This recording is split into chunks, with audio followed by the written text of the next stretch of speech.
Hi, kitty cats. We all have behavior we may wish we could change, but many of us have no idea how to begin to change. Hypnosis may offer a path to healing that is safe, effective, and usually pretty quick. But how and why does hypnosis work? Well, the answer lies in how the human mind develops. So the tools that establish our behavior, the behavior that we want to change, are the same tools we can use to break that behavior down. So let's talk about how the human mind works and why hypnosis is more than just bawking like a chicken in front of a crowd. Um, I'm reading a thing already from Margie. Did maybe some nefarious actor hypnotize you? Yeah, I'm looking at the stream. I started to go and I'm like, oh, it's interesting. Isn't there supposed to be a countdown? Where's the countdown? And went, oh, shoot. I felt kind of dumb. Anyway, here's my opening plugs. I am Dr. Amethysta Herrick. I am both a scientist and a content creator. I discuss primarily identity and gender using the scientific method. You can find a lot more information about me if you go to the website that you see down below and the work that I do. That website is purplepawclan.com. You can find the social media networks that I'm on, first of all. You can read the articles that I've written over the past few years. You can listen to and even watch podcasts that I record with remarkably interesting people. And finally, you can also check out the hypnotherapy work that I do to help people work through some of these issues with identity and gender. And that's, of course, what we're going to talk about tonight. If you'd like to support my work, and I have no reason to believe you wouldn't, you can actually go and get a subscription on my website for as little as $5 a month. If you don't have that $5, I get it. You can also sign up for the free newsletter. It comes out about every 2 weeks. I just published one on Sunday, I believe it was. And if you just follow me on social media, if you like and you share all of the content that I put out, then boy, that's really great support right there. So. And finally, I do publish other people's work on the website. If you have some original work, original being the operative word, original work in identity or gender, please email me using the contact page on my website, which finally, once again, purplepawclan.com. All right, let me let me see. There's a couple of comments. Oh, okay, so we've got Rita. So there's my wife. Hi, my wifey. And then I also have Victoria. Hello, Victoria. Good to see you. All right, so I want to talk about, first of all, just novel approaches to healing. So I have a Discord server, and this Discord server launched, what was it? It's been a little more than 2 weeks, maybe almost 3 weeks. In creating the Discord server, one of the thoughts I had was to offer hypnosis sessions, because I guess I could say I am a certified hypnotist through the National Guild of Hypnotists, which is NGH. Every time I see the acronym NGH, I always go, So I'm a certified hypnotist through the Oh, hey, Bella. Oh my gosh, Bella is here. How are you doing? So I wanted to offer some hypnosis sessions. In this Discord server, I will tell you, I don't intend to do like individual sessions, but rather like a group session for some relaxation, maybe something similar to a guided meditation, but with the purpose of going deeper into trance than many guided meditations typically do.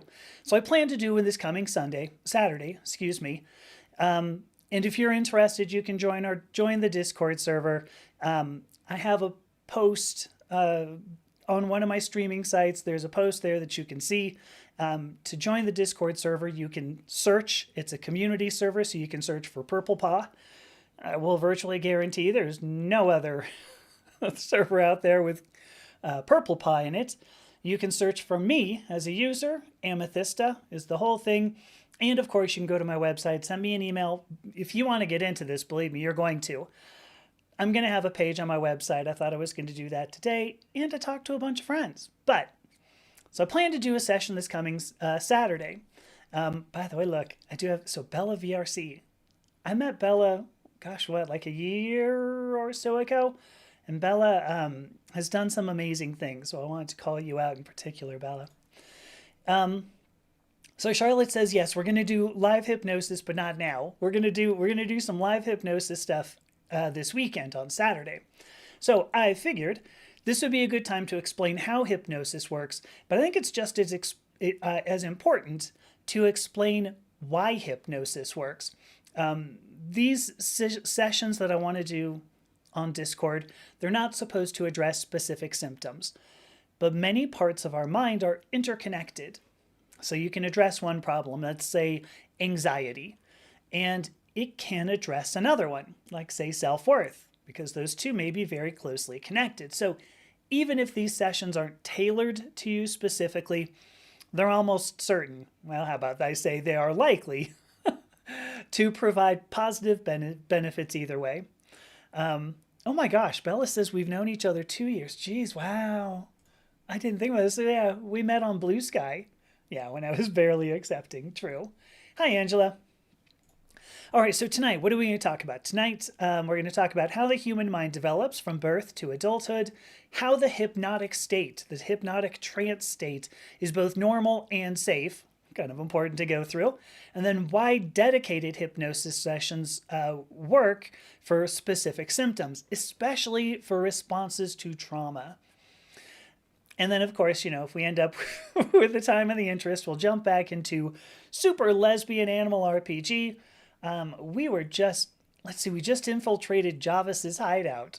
So are we ready to, are we going to have a major showdown? We'll find out. All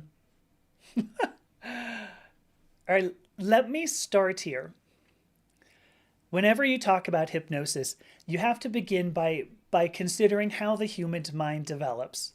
And let me ask a broad question here. Have you ever felt that you needed to fix something about yourself?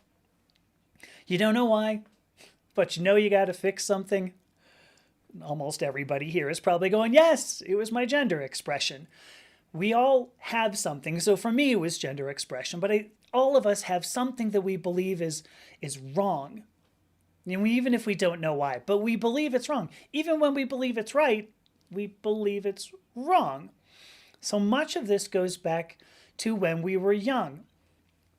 Even before we can use language, we listen to everything around us, and we hear it, and we might even internalize this, but we do not analyze it. There are two major reasons why we don't analyze it. One major reason, probably the bigger reason, is that we haven't actually developed a faculty to analyze our experiences.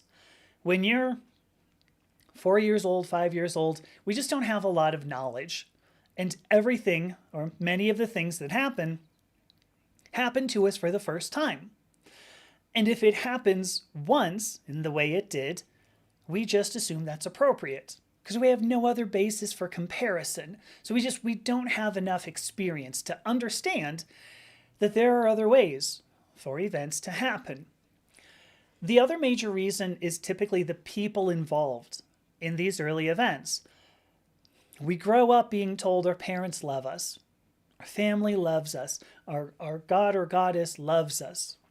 We're told that there are people who also know more than we do and just kind of deserve a little bit of trust. These might be religious leaders, they might be political leaders, they might also be friends and family. But the thing is that we understand that these people are right by default. We trust them, we believe them, and we will agree implicitly they are likely acting in our benefit, whether or not that's true. All of these experiences end up settling into our minds as what we end up thinking of as true and right. Might want to put those in quotation marks. They settle into our minds as what we know is true and what we know is right. And this is when we're young. Something ends up happening around 7 years old, 10 years old. It's a little bit, the model on this is a little squidgy, right? I mean, is it exactly 7? Not necessarily. But every human at some point goes through this change. At this point, we actually have enough experience. We have enough knowledge. We start to be able to analyze events in a more abstract way. And what happens is that the human mind ends up developing into two separate parts. One of the separate parts, I'm trying to keep this all on screen, one of those separate parts is all the knowledge that we just built up on what is true and what is right. There's a quotation fingers again. All the knowledge we have of what is true and what is right. This is what we, and psychologists call this, they call it the subconscious mind. The other part, that's this finger, is the ability to analyze the events as they happen. So we call this in psychology, it's called the conscious mind. But another phrase that's used for it is the critical factor. It's the critical factor because it has the ability to view events critically as they happen in the moment. Now, the unfortunate thing here is that you have your critical factor, I'm trying to keep these on screen, your critical factor and your knowledge of all that's true and right, but they don't communicate very readily. So while we can now criticize the events that are going on, the knowledge that we have in our subconscious doesn't typically change. We still believe that that's true and right. This is still true and right. So there's a reason why we end up with these behavior patterns as we reach adulthood. Before I get there, I'm going to check comments because I'm seeing something already really good that I want to address. Where do we go? So Margie says she had some excellent therapeutic hypnotherapy. I will tell you, I have seen and heard stories about people who had some really amazingly difficult challenges that hypnotherapy helped address. And we're going to get to, I'm saying helped address. I'm not going to say fixed. We'll get to that a little more on that later. But I have heard some really crazy stories where I just go, wow. I mean, wow. So, Margie brings up EMDR. So this is eye movement. I'm probably not going to get this exactly right. Eye movement desensitization and reprogramming. I'm trying to remember exactly. So Margie says EMDR is a specialty application of hypnotic techniques aimed at processing trauma. And then Victoria asks, or says, there is a link between hypnosis and EMDR therapy. I don't know that I would say a link. At base, hypnosis works by addressing the subconscious mind. And part of the way, thank you, desensitization reprocessing. So EMDR, I'll just pop it up here. EMDR is eye movement desensitization reprocessing. What the person who developed EMDR noticed was that as she moved her eyes back and forth, and I'm doing this, visibly, oftentimes they want you to do it with your eyes closed, but as you move your eyes back and forth, what it does is it causes an electric field to come up between your both sides of the brain. Because as you move one direction, you use one side of the brain. As you move to the other side, you use the other side. What that does is end up causing, I don't want to call it confusion so much, but when the idea is that your subconscious mind gets a bit of a chance to step back. And so you are directly working on some subconscious level. So we're going to get more to this. I don't want to go ridiculously overboard talking about EMDR, but there is a very close link. Personally, I'm going to wait. There's something I'll say about EMDR, but I'm going to wait. I'm going to wait until we get to the point about trauma. So let me see. Oh, I see. So this is, okay, so Margie's saying the therapist did hypnotherapy before EMDR. And so there you go. Within that, with that setup, Margie says it was amazingly effective. So thank you. That's good comments. And then Angela brings up that her partner, Andy, used hypnosis treatment to enable him to go to the dentist. Okay, fascinating point here. There have been guilds. There have been organizations, that promote hypnosis.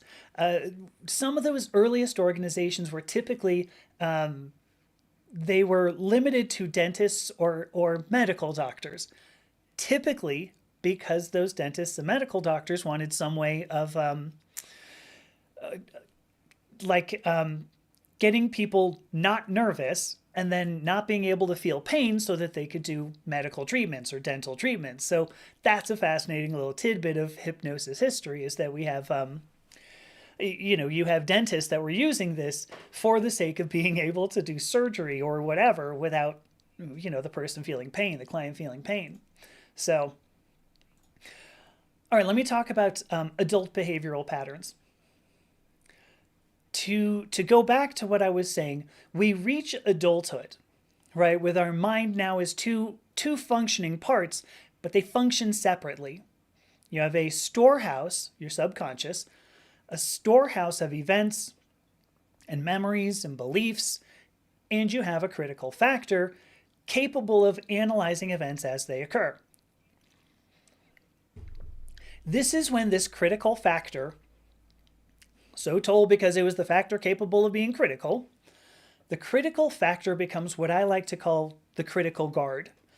The analysis that it always does is in context, and it's the context of what we believe to be true and right. Our critical guard analyzes events in a way to protect what we know to be true and right.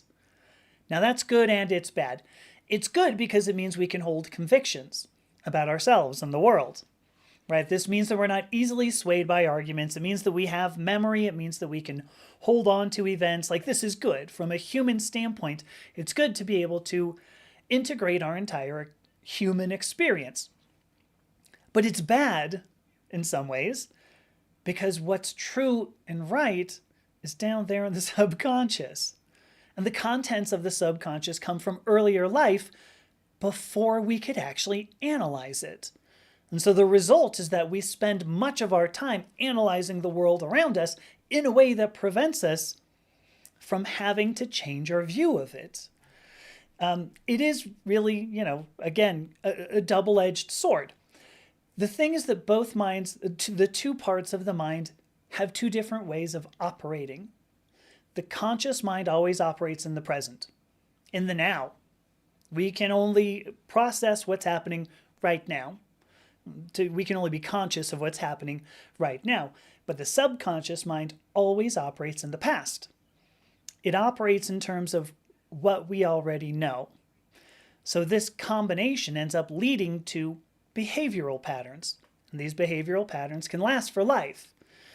Behavior always develops in a very common pattern. We experience events in childhood. And these events might be traumatic. But those traumatic events, remember, you're a child and you don't necessarily have the way of analyzing or criticizing them. So we accept them as true and right. Again, I'm going to stick these in quotation marks. We can't tell if they're good or bad. And it's possible the people in the events tell us that they're done for our own good. So these form the memories, the beliefs in the subconscious. Now, when we're adults, we view the world through the conscious mind. But as we view the world, we apply this lens of experience that the subconscious provides for us.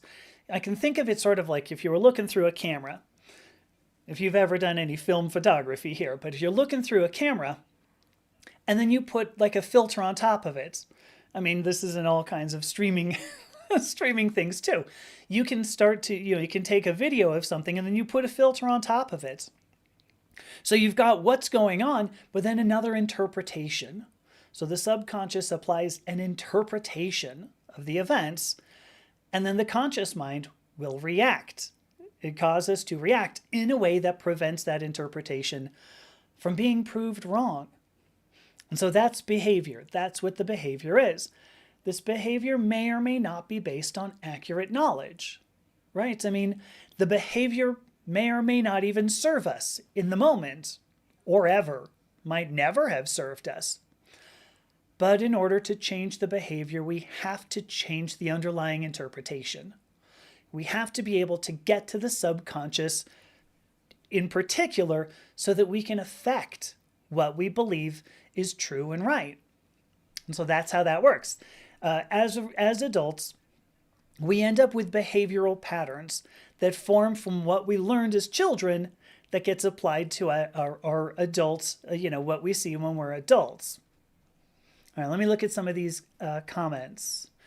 So Margie, thank you. Yes, I was using eye movement in particular since the original technique was about moving your eyes in particular, but alternating left-right stimuli. So that is true.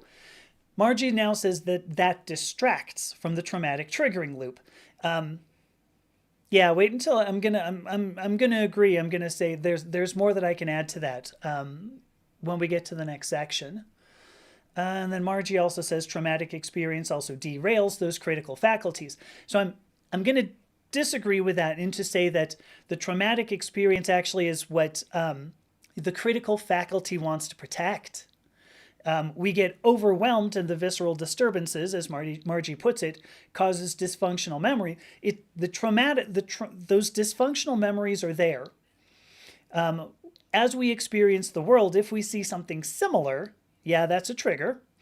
And then our conscious mind, the critical faculty, purposely tries to make sure that that they don't change, which is why it's so difficult to address trauma. Here we go. So Victoria asks an exceptional question. Can those recorded events be challenged with intention and neuroplasticity? Neuroplasticity is a maybe. You know, as it stands, we don't really know exactly how the brain stores memories. Is it necessarily as a pattern of neurons? You know, we don't see people with similar memories with similar neural patterns. We can see, you know, the brain operating, because we can look at electrical signals, not technically electrical signals, but blood flowing through functional magnetic resonance imaging. So as far as like neuroplasticity goes, like maybe. If you can change those patterns in the subconscious, then yes, the patterns, it's a use it or lose it kind of thing. And I'm actually going to get to that. So I'll stand off a little bit here. But yes, those events can be challenged. And that's what hypnosis gives us the ability to do. And there's no better time than the present. So what is hypnosis? The first question that we can ask here is, what is a hypnotic trance state? Margie brought up, first of all, that there was that the left-right stimulus I had mentioned before, it sets up an alternating electric pattern across your brain. And we assume what that does is help your mind get into a different state. We could talk about brainwaves and stuff here, but I'm no expert on that. So what is a hypnotic trance state? Trance is a typical and natural state for the human mind. A little bit of etymology for you here. Hypnosis, the term hypnosis, comes from the Greek word hypnos, which had to do with sleep. And we experience this trance state as we fall asleep. That's actually called the hypnagogic state. And as we wake up, that's the hypnopompic state. So we actually experience this state that's not quite waking, not quite sleeping, as we fall asleep and wake up. And that's where these initial ideas about hypnosis came from. But we also experience the hypnotic trance state in different situations. If you've ever been driving on the freeway, sorry, I'm from Los Angeles, everything is a freeway.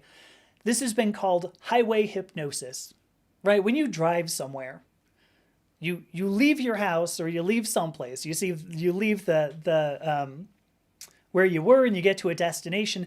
You know you must have signaled. You must have used your turn signal. You know you must have checked your mirror at least once or twice. Is somebody behind me? Is that a cop? What's that?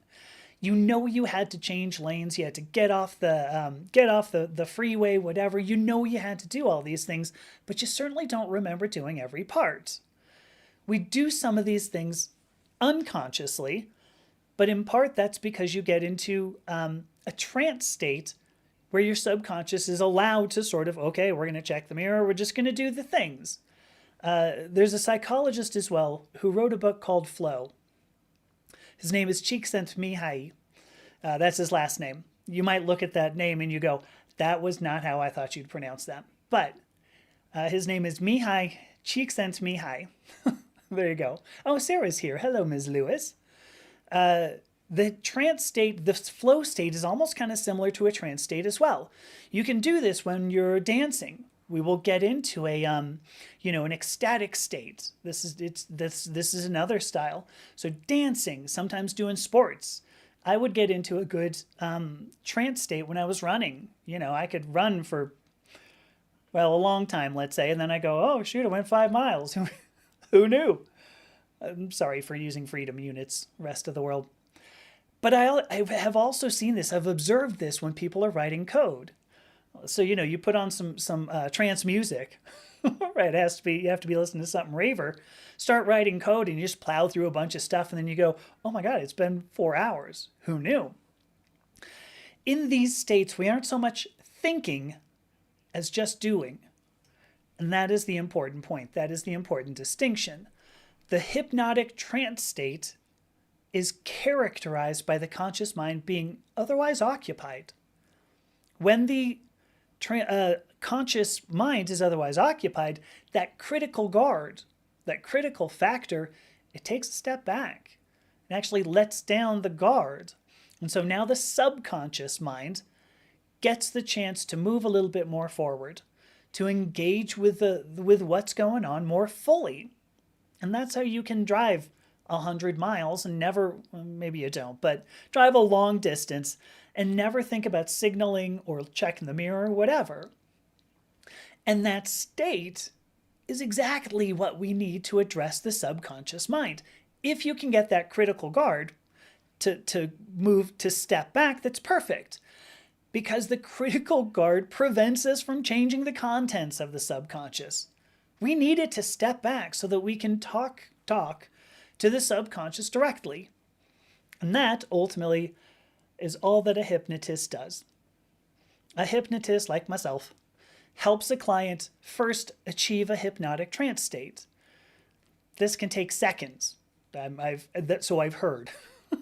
This can take seconds or it can take many minutes. Usually, I take on the order of about 20 minutes to get somebody into a good, deep hypnotic trance state. And in that trance state, the hypnotist ends up guiding the client just in talking with the subconscious. Typically, this is done through symbols that the client has provided. Oftentimes, you use stories. And oftentimes, you just suggest 1 or 2 parts of a story. The subconscious mind has a ton of material and will suggest the rest of the story. If you've ever read about Jung's active imagination, so Carl Jung had a technique that he called active imagination. He would wake in the middle of a dream and go, oh, I need to figure out what this dream meant. So he would use active imagination, which meant he would go into a light trance state, start the dream going, and then go, well, where's it going to go from here? So active imagination, it's an example of this at work, although that's more of a self-hypnosis technique. So how much power does the hypnotist wield here? This is a good question. Can a hypnotist command and control a person? Before I answer that, let's check the comments. Oh, and it's also 5:30. So let me do my FCC mandated station identification. I am Dr. Amethysta Herrick. I am both a scientist and a content creator. I'm also a hypnotist. And so tonight what we're doing is talking about what hypnosis is and why it is so effective at addressing issues, especially things like trauma responses. Let me see. So Margie says, yeah, when we're looking at EMDR, and I don't want to spend a lot of time on EMDR, that reprocessing, yes, is a challenge to this traumatic event. This is why I'm going to say that I like hypnosis better, because you're processing trauma directly. I'm going to talk about this in the next section, but there's a reason why I prefer hypnosis to EMDR. So we'll get to that, but it's a great point. I think that so you're saying you remain aware, unlike the stereotype. You are always aware. The hypnotic trance state is characterized by a state of awareness. If you fall asleep or if you lose that sense of awareness, My hypnosis teacher had a phrase for that. It's a very technical phrase, which is a very expensive nap. If you lose that awareness, you're really just taking a very expensive nap. and that awareness may come in and out. You might be completely aware of what the hypnotist is saying, and then at some point it sort of flows away, and yet you still end up doing the work that the hypnotist was trying to help you get there. So anyway, great point. I like this. Charlotte says her first hypnotic trance state was kissing another trans girl. Yeah. I don't know. Was that a trans state or was that a trance state? I'm not really sure. This is an exceptional point Angela brings up here. So Angela says, I believe as we get older, we can analyze ourselves and with strong will change the way we react to situations, therefore change by our own strength of willpower. I have a point I'm going to make. It's not actually, I don't think it's the next section. It's 2 sections down. Yeah, 2 sections down. But there's a reason why that's difficult. And I will get there. I swear I will get there. Yeah, I can actually... So Margie says with practice, she could settle into a trance state in 30 seconds or less. Yeah. At this point now with my own practice, specifically a spiritual practice, yeah, I can hit a trance state really fast. I went to I'm trying to remember what those things were, but he put a bunch of electrodes on my head. I wish I could remember the technique, but the technique was to learn how to affect the actual brain waves going on in your head semi-consciously. And at one point he goes, okay, we need to get establish this baseline. So, okay, we'll do a baseline. So he puts the thing on my head. He goes, okay, all you have to do is just start breathing. Okay. And I start breathing and he's like, oh, hey, are you okay? And I open my eyes. I'm like, yeah, why? What's going on? And he goes, well, everything settled down really, really fast. What happened? And I was like, oh, okay, yeah, well, I've had a meditation practice, magical practice for, a decade. Is it a problem? And he goes, no, I've just never seen anybody like hit that state so quickly. And I went, practice, I guess. I don't know what to tell you. And Margie says she used an imaginary safe space, so they're putting that in quote, which in her case was in a grotto with a pool of water and an olive tree and a canyon like Bryce Canyon. If we ever do hypnosis together, so I use something called an ideal place. I don't want to call it safe because the ideal place is something that you end up building in your mind that has all of the characteristics of the world that make you feel confident and safe.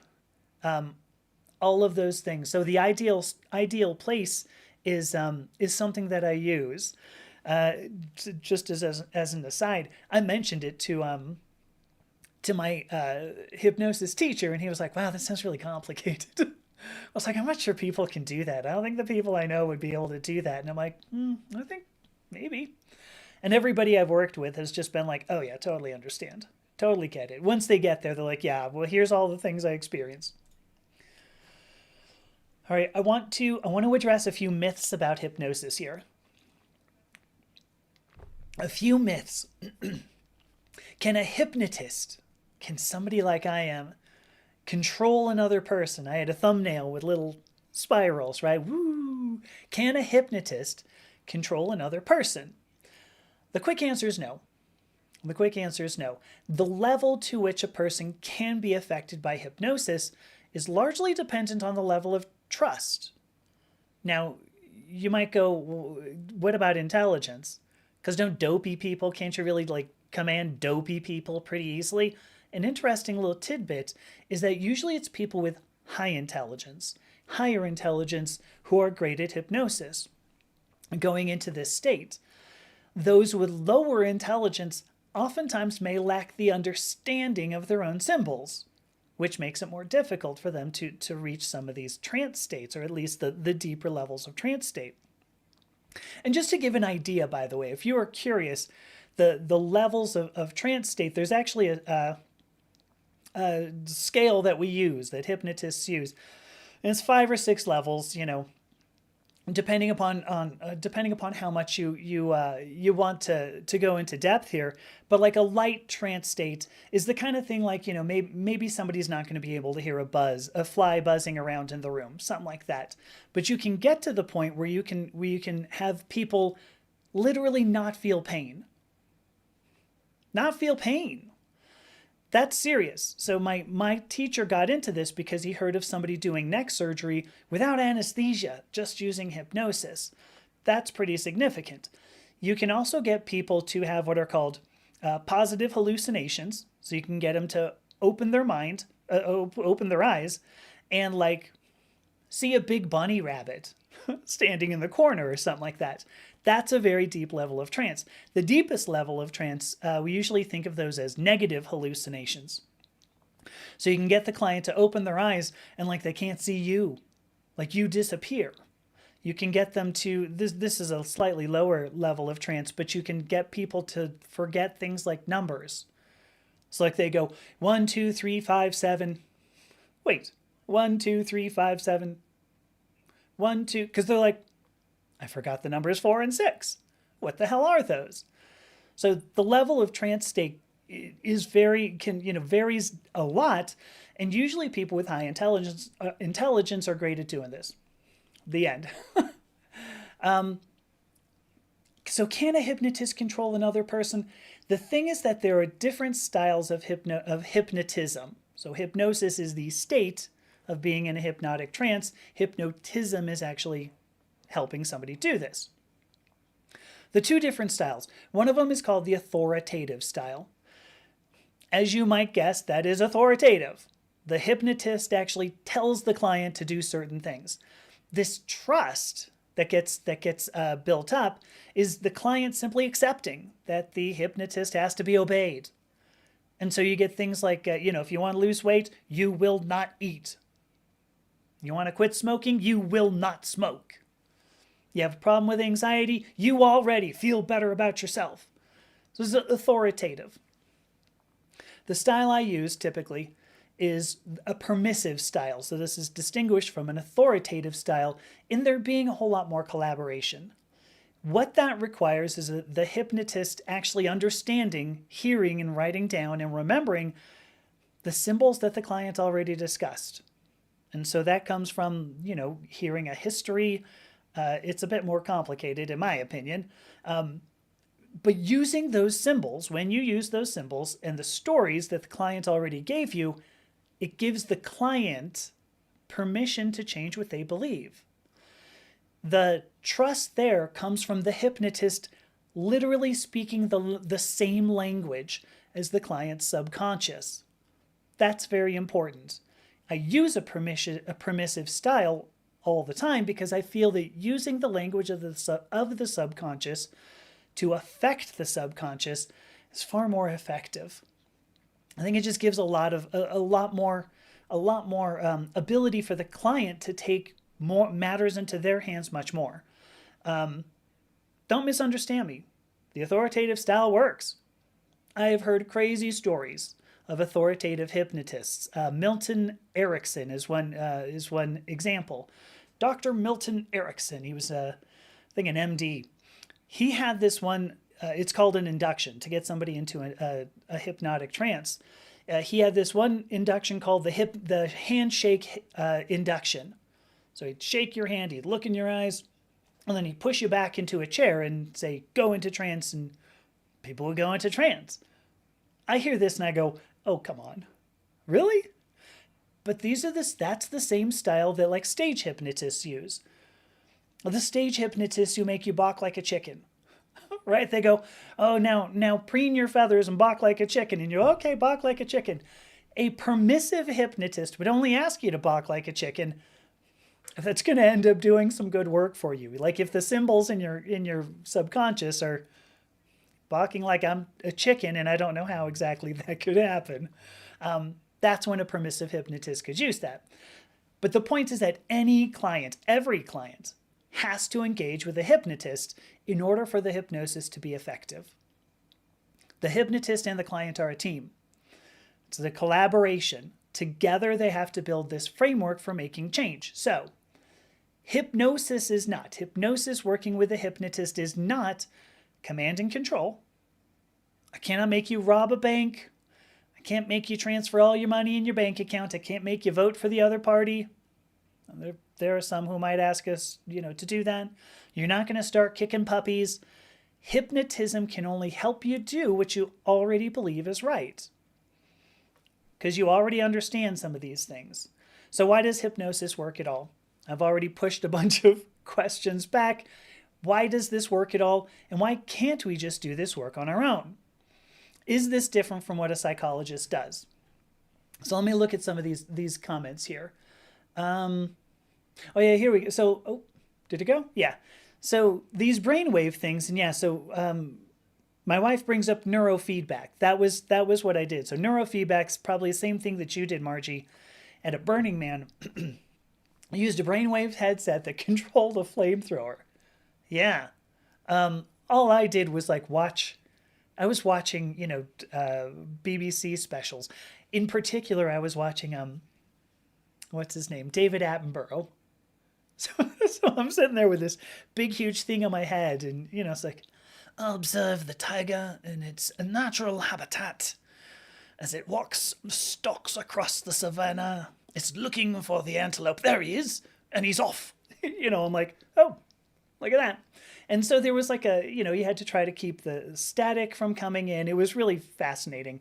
And I learned a ton about Africa, let's just say that, which was fun in itself. So here we go. Angela, thank you for bringing this up. Margie gave you hugs, and I think I want to do the same. So Margie says Angela says she did self-hypnosis, as you're putting it, willpower, with the trauma of Andy's death. So first of all, let me just acknowledge that. Anytime Angela feels really bad, she can click her fingers and switch it off. That could actually be a dissociative technique. Not necessarily that you've mitigated the effects of the trauma, because you say any time, which implies to me that the trauma response still exists. So that could be a dissociative effect, and it could be a mild self-hypnosis, for sure. Especially if you do the click your fingers, because that's there's something in hypnosis called the hypnotic anchor, and you actually, you associate an actual physical movement, usually it's like rubbing your fingers together, physical movement with an emotional state of safety, of calm. And so you may very well have done self-hypnosis and self-installed a hypnotic anchor to help you mitigate anxiety, in which case that's absolutely pretty cool. That was what my hypnosis teacher did to manage chronic pain. So there you go. Yeah, so sorry. Charlotte says, Charlotte asks, what time is the Discord hypnosis session? I think I have not created an event, but I was thinking this coming Saturday at 2 p.m. Mountain Time, which probably would be what? It's usually 6 hours in advance, so it would be like Sunday. What is that? About 8 p.m., 6 p.m., something like that. Here we go. Angela brings up another excellent point. Angela says, I have the ability to switch off pain at the dental hygienist by taking my mind away from what she is doing. I have done, and then goes, oh no, I'm sorry, that's something Margie said. I have absolutely done that. I went to the physical therapist because I had some stuff wrong. It's not that big of a deal. But she was working on me with this spatula thing, this sharp plastic spatula thing. Oh, hi, Amber. This rough plastic, it was really awful. And she goes, oh, this may hurt a little bit. And I was like, holy crap, oh my God, that hurts so badly. And she goes, okay, you're just going to have to suck it up. And I went, hang on. And what I did, and Angela, maybe you do something similar, I looked at a single point on the ceiling. I looked at a single point. I started monitoring my breathing, and I allowed myself to go into this hypnotic trance state. And I said, okay, go ahead. And she starts grinding a little bit gently, and she goes, that okay? And I was like, yeah. She goes, can I go a little harder? I go, sure. She goes, a little harder. And she's like, what are you doing? And I said, oh, I just used self-hypnosis to switch off this pain. And she goes, switch off? I said, yeah, go a little harder. And so she starts going a little harder. She goes, oh, well, there you go. I mean, let's see if that works. Anyway, I woke up the next day and I had this huge bruise. I actually have a couple of videos where you can see the bruise on it. But I was like, whoops, maybe I don't know my own strength. So anyway, yes, self-hypnosis for chronic pain or even acute pain is truly amazing. It's amazing how well that works. So Ms. Lewis brings up a YouTube video taught her in like 20 minutes how to get into a state conducive for acting. Yeah, or conducive for acting. Oh my gosh, when you can get into like a hypnotic trance state, you can really affect a lot of things. You can turn up and down all kinds of emotions. You can turn up and down physical pain. You can turn up and down various emotions. You can turn up and down memories. You can turn up and down other sensations. It's truly amazing. I've done some of these things with other people, turning down physical pain, turning up and down emotions. It's really amazing stuff.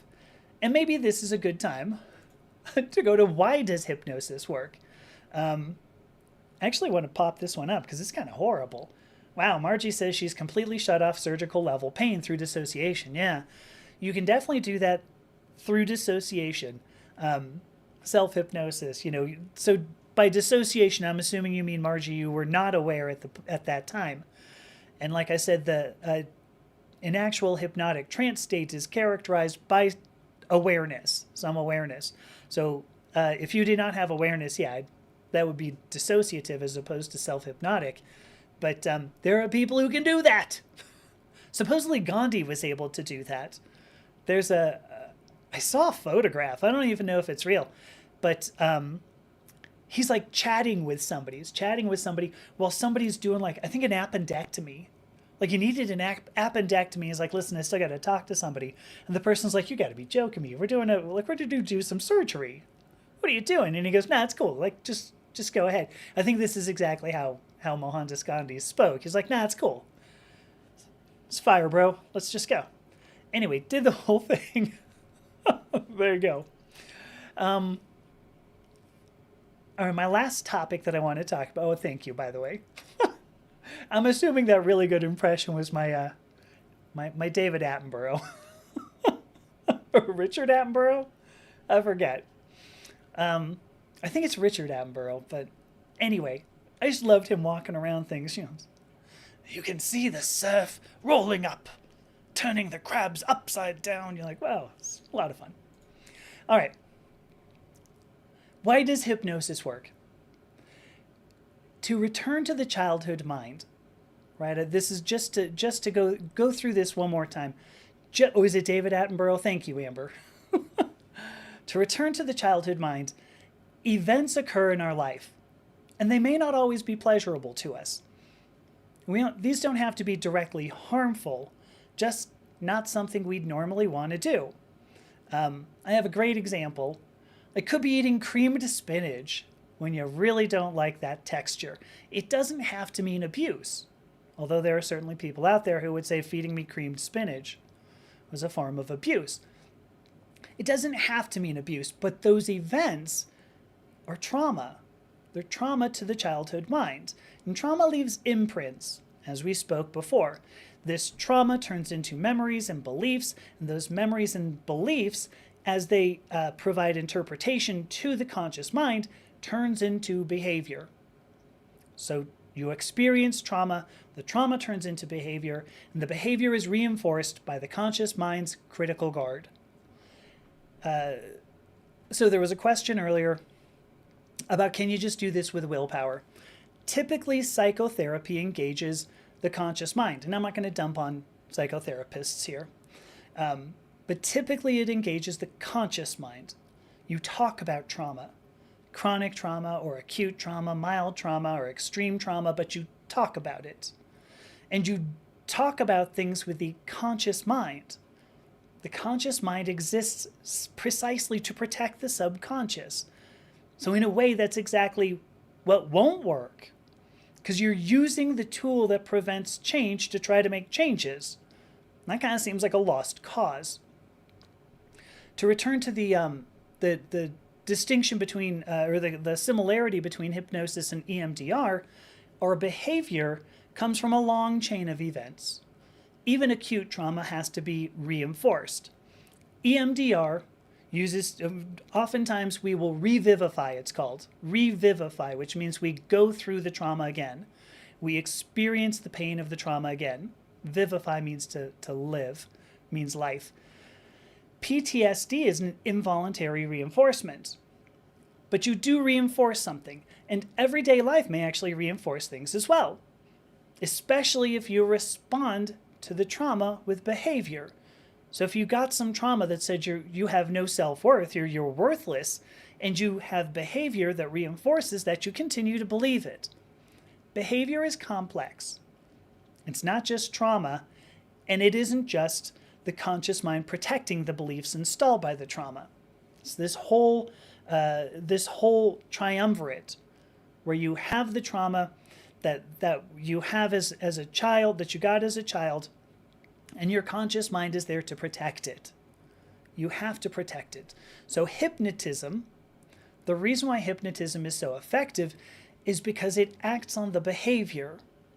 EMDR works on the trauma, right? Margie was saying she had to relive some of these trauma. Or what I know about EMDR is you're supposed to relive those things, and it helps you process it.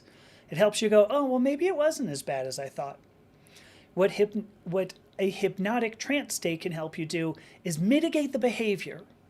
So you're using the skills you already have, right? It's the hypnotic trance state. You get into the hypnotic trance state, hypnosis lowers the critical guard to allow the subconscious to hear what you're saying more directly. You can give symbols and stories to directly challenge these installed beliefs, as somebody asked. And when the trance state ends, the critical guard comes right back up, and then, believe it or not, now prevents this new knowledge from being changed, just like it would do in the first place. Which means that if you can work on the subconscious directly, you have a much greater chance of this staying in place because you've actually changed the underlying beliefs.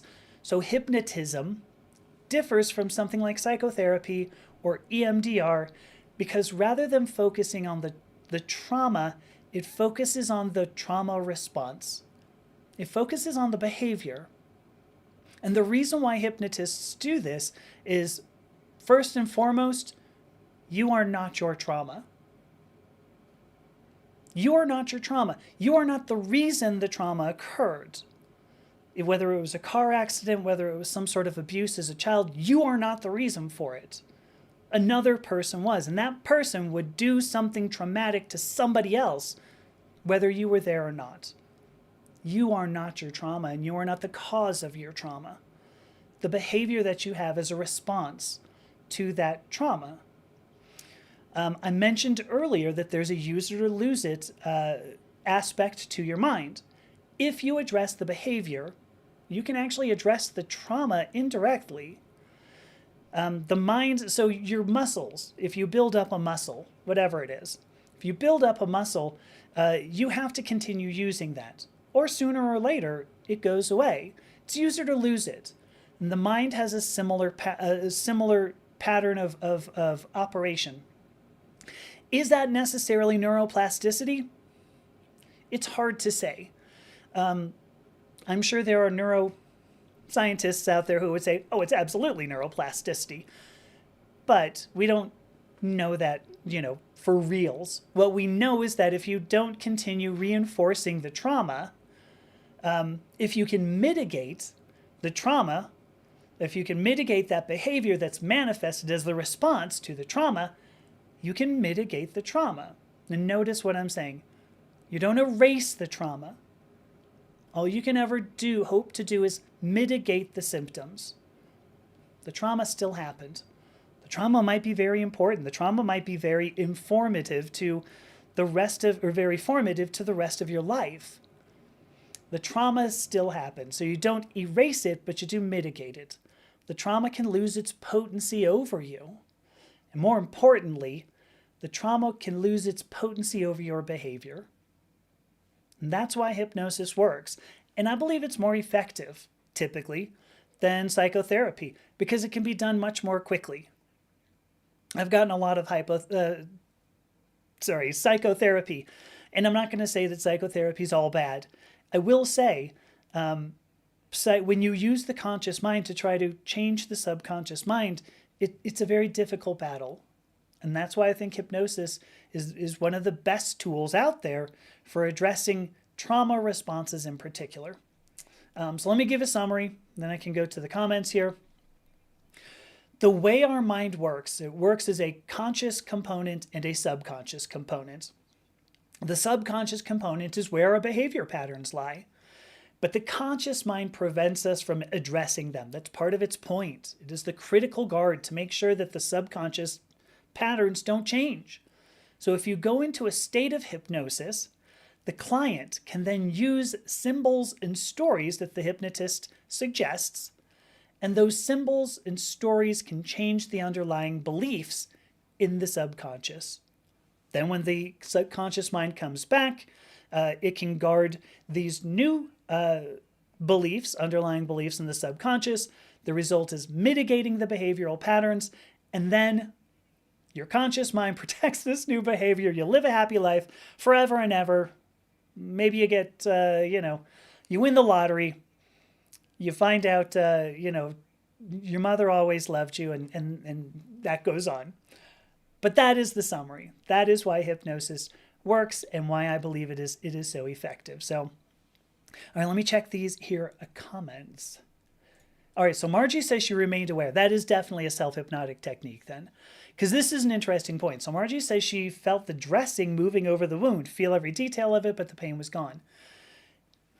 Yes, what I have heard, and this has not happened to me, okay, one of the things that I've heard is that you will feel the cold of the scalpel, let's say. You will feel skin opening up so that you can feel the wind, the air now touching internal tissue, but you don't feel that pain. Phenomenal. The mind can do such amazing things. The mind can clear so many crazy things. It's really great. Ms. Lewis says she hated EMDR. I'm sorry to hear that. I never got an opportunity to do EMDR. I do know that's at least the way, because I read the book by the person who developed EMDR. I read that book, and it typically depends on revivifying the trauma so that you can see it in a different light. And partly you're seeing it in a different light because you have the subconscious a bit more forward and the subconscious a bit more backward, so you can address it a little more directly. It is, in my opinion, what's great about hypnosis is you don't have to relive, for that matter, even remember the trauma. You know that there was some sort of trauma because you have behavior that you want to affect, that you want to address. So there you go. Oh gosh. Angela says her father must have had great willpower to survive the pain of the shrapnel permanently in his brain from World War II. Eek. He lived a normal life without showing the pain I know he had.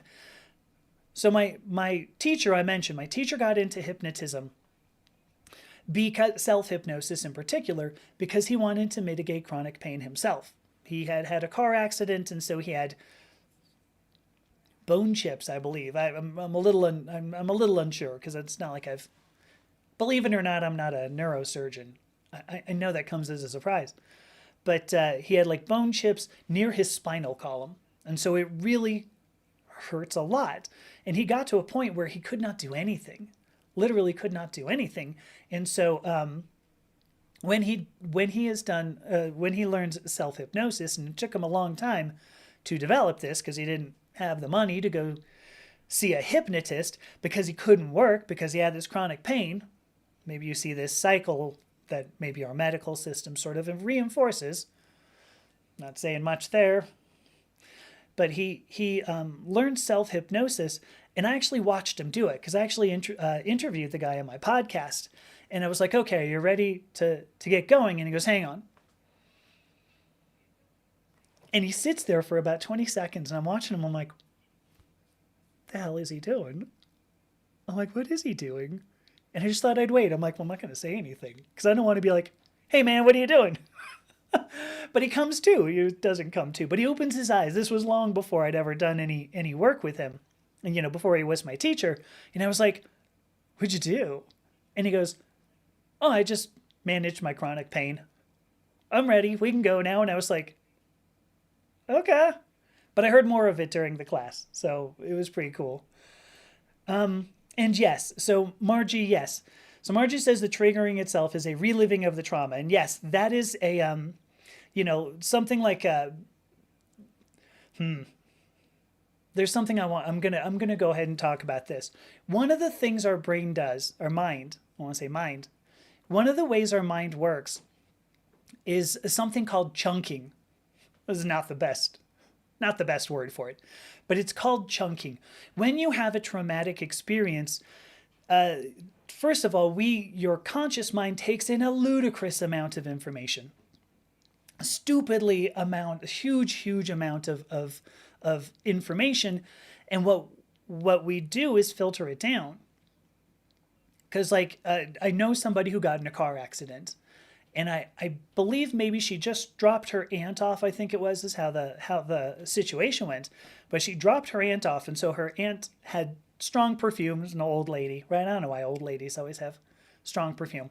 But she got out and then got into a car accident, maybe, within 10 minutes later. That smell of the perfume was chunked in. So she had some trauma. Her conscious mind was bringing in the smell of this perfume, but also that she was having a car accident, which was pretty dang traumatic. So now every time she smelled her aunt's perfume, she relived this trauma. And that's partly what PTSD, that's partly how PTSD works, is that we relive the actual trauma because there's something that reminds us, because of this chunking, it reminds us of the original trauma in the first place. So our minds are really good at doing that. And what's fascinating is that there's actual value to that. You wouldn't think so, because you go, wow, that's triggering trauma? That sucks. But the other value to it is that you can go through some sort of an experience and you can just kind of experience it, which didn't sound very impressive. One of the things I see a lot of people do, go any place, I don't care where it is, go to a botanical garden. I'm picking up my phone for a reason here. Go to a botanical garden and you see people like this. Oh my God, well, isn't that cool? Look at that. That's really cool too. What was that thing? That was really cool too. They have no idea what they're doing, right? There's nothing about it. Their whole time they're like, oh, I'm going to take a picture of that. And again, hey, look, here's a picture of me with this. Yeah, look at that. I'm with a statue too. Woo. Look, I'm with Ms. Lewis right there. Woo. Okay, maybe that one's cool. But they live their lives looking through a phone camera in particular. What's nice about chunking is that you do remember all these things. Do you need a picture of something to remind you of a strong experience? The quick answer is no. Because we can remember these things. Hi, Daft Brodil. So anyway, reliving trauma is another aspect of that. You chunk these things together and you remember the trauma, which sucks, but it also means you can go to a botanical garden and, remember the butterflies that you saw when you really weren't aware that there were butterflies fluttering by. So there you go. I do love this. Thank you, Angela. Angela says, we all have the trauma of having to pretend to be someone we are not until we transition. Yeah. I think that's I brought that up at the beginning, right? Was there anything you ever had to fix in your life? That past does make us who we are. Somebody once asked me, I said 7 to 10 years old is when the mind bifurcates into conscious mind and subconscious. Bifurcates, I don't know, suddenly it turned all mathematic there. But it's not just at 7 to 10. Traumatic events, like I mentioned, a car accident or other traumas, can impress themselves into the subconscious. And it's not just from 0 to 7 that these happen. And an interesting tidbit. for what it's worth. An interesting tidbit is that trauma is not always negative. Well, let me say that differently. I knew somebody, this was in high school. I knew somebody, she was 16 years old, and she got a brand new cabriolet, and it's a white cabriolet. I remember this very vividly because she would drive around with the windows up, convertible top down, and she had blonde hair, and her blonde hair would be blowing in the breeze, or maybe that's why the windows were up. I don't know, but I remember driving around top down, windows up. But I remember walking past. She had her 16th birthday, and her parents got her this brand new VW cabriolet. Yeah, it was probably 1980, mid 80s. And she was sobbing about it. She was sobbing about it because she expected her parents to get her a Porsche. She had a brand new cabriolet, and it sucked. It was traumatic to her because she expected her parents to get her a Porsche. And it's like, okay, some of us might go, poor little rich girl, right? That's Los Angeles for you. She's going to moan about getting a dang cabriolet. Yes. For her, that violated patterns that she had learned. She must have learned patterns that her parents were always going to buy her what she wanted. This violated that pattern, and she went, whoa, now what? So it hurts. That was trauma. And you might go, well, God, that's a really positive experience. Not for her. And so there you go. Trauma is an interesting thing. Here's some other things. And Charlotte, this has been sitting for, 10 minutes. My apologies. So Charlotte says, 20 years sober from hard drugs. That's good. So now she says she needs drugs to reconnect to where she was and realize she's at trigger point. It's not calmative by any means. It serves as a hard no, Charlotte. So it's to say no, Charlotte. That is a difficult situation. So Margie sends you hugs. It's a difficult situation. And I'm curious, I had mentioned there are many aspects of our minds that are interconnected, very interconnected. I don't know if this is an anxiety response, if you feel anxious in order to do that, but I'm interested I'm curious on, if we understood some of the symbols, if, we'd be able to mitigate those to a certain extent. I understand this is behavior that you're continue to going through. So Charlotte even says she re-traumatizes herself to block things out with drugs. Re-traumatized myself. So I'm curious. I'm curious, Charlotte. Maybe maybe someday we can have a more individual conversation about that. Sancordia. First of all, hi, Sancordia. So Sancordia says bad memories are hard for them to erase. Yet good memories slip away easily. Yeah, I'm not going to kid you. Right. The human mind also has a negativity bias, right? We tend to remember. I'm trying to remember how I heard this. I want to say Gary Vaynerchuk or something said this, where he says, you can have 12 people walk past you and go, hey, your hair looks great today. Oh, hair looking good with your hair today. Wow, your hair looks looking great. Wow, did you just get a new haircut? Wow, look at how great your hair is. It's really beautiful purple there. And then one person walks by and goes, huh, nice hair. And you remember that one person. You're like, ugh, really? Why? We have negativity bias. So yes, those good memories do slip away. I would say bad memories. You use the word erase, and I would still say I think I wouldn't use the word erase. Oh, hey, Emma just got here. I wouldn't use the word erase. You do want to think about mitigating, because the memories can't change. The memories there, you're not going to be able to change the events, but you can certainly change the way you respond to it. So I do like this. And then Sancordia goes on to say, pretending to be someone we are not also applies to me, even though I'm not transgender even to this day. I sometimes check myself for acting too femme. Wow. It's so ingrained I even do it around my cat. That is interesting.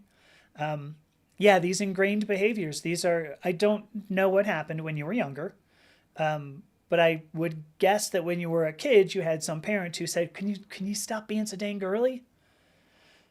And so you got a negative reaction to. They might have not have been at 7 years old. Maybe somebody who was very important to you told you over and over it's not good for you to act like this. And so, yeah, you start to believe it. And then you can't change it without some effort. So thank you for that. Daft brings up an excellent point, and I'm glad that, okay, I'm glad that looks like she's still here. So anyway, Daft says, we remember what we need to survive. An interesting tidbit, we don't. We remember so much stuff, so much crazy stuff. It's not just what we need to survive, because there are, how do I want to put this? There's a type of hypnotism, and I'm not saying you're wrong, by the way. We definitely remember close to our minds what we need to survive. Agreed. There are actually, it's called forensic hypnosis. No kidding. Forensic hypnosis that you can help somebody like find where things are. There was a, what was the, there was, oh, I remember what it was. Sorry, I had to think about this. There was a couple and they were going to get married. But they went somewhere, they were going to go somewhere over the weekend, something like that. They got super drunk, okay, the night before. And the guy goes, I'm going to go hide your wedding ring. Ha ha. And he's all drunk, right? He has no idea what he's doing. He's, I'm just going to go hide the ring somewhere. Goes and hides the ring. Anyway, they wake up the next morning and the fiancés, the feminine part of the fiancé group here goes, hey, where's my ring? And he goes, God, I have no idea.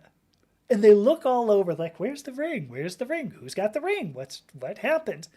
So remember, this dude's super drunk, okay? Like, you would think he had very impaired, well, obviously he forgot what the hell happened the night before.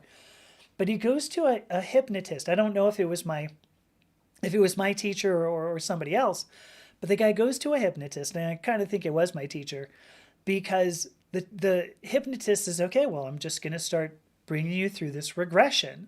And it had been a couple of weeks. They're like, oh, crap, well, we can't find the ring, but we're going away for a vacation or something. Does that, they come back. And they're like, what the hell are we going to do? We got to find the ring. So he goes into a trance state, and the hypnotist does a regression. A little bit of a regression. Says, go back to that night. What do you remember? Oh, do you remember holding a ring? Do you remember doing this? Do you remember doing that? What else do you remember? And the guy goes, oh yeah, I put it in like this one box. I mean, I'm talking for him. Who knows? But the guy goes, I think it's in a box. And they're like, didn't we look in the box there? They're like, maybe we didn't. They go home and goddamn, there's the ring. So it's really fascinating. We learn a ton of stuff, or we remember a ton of stuff. Oftentimes we don't remember we remember it. I think that's the most fascinating bit. And so then here Daft goes on to say, in somatic therapy, we renegotiate our role in the memory. Yeah, so somatic therapy, and help me out here, Daft if I'm saying it wrong too. Part of somatic therapy, I think, also includes like hallucinogen therapy, if I remember correctly, hallucinogen, or even like maybe not even necessarily hallucinogens, but something like rolfing, I know is a somatic technique, which is a very, very deep massage, deep tissue massage. And that can help you process trauma. And maybe you go, wait, what? How does, like, a really good massage? Sometimes rolfing is not a good massage. Sometimes rolfing is one of those, okay, bad touch kind of thing, where you're really digging in and pulling out some knots. And doing so, and I'm spitballing on this one, but doing so, putting yourself into this state where you have so much pain, you have no choice. Your subconscious or your conscious mind has no choice but to go, you know what, boy, I better stop being so conscious of this pain. And so it steps back some, and your subconscious is capable of stepping forward a little bit, and you can process some of these things. I think that's beautiful. the idea that you can do that. And I'm telling you, this is just how your mind works. These are not like magical kinds of things. This is just the way our bodies and our minds work. Thank you. So I got a little bit of clarification. Somatic therapy is only, well, she says essentially feeling the sensations already present in your body. And so thank you for that. It didn't have to do with hallucinogens. So Rolfing, I don't know if you've ever done that or if you're familiar with it, but apparently very difficult. So, what else do we have here? Okay. Well, first of all, Emma, wow, you don't have to feel sorry. Oh my goodness. Oh, whoa. Sorry. Okay. And I think I've actually conflated this with something else. So Daffodils now says, if you're angry, you feel that anger and then do an action to express it, like roaring. Okay. I was seeing that as a Gestalt type therapy. I thought that was more along Gestalt and less somatic.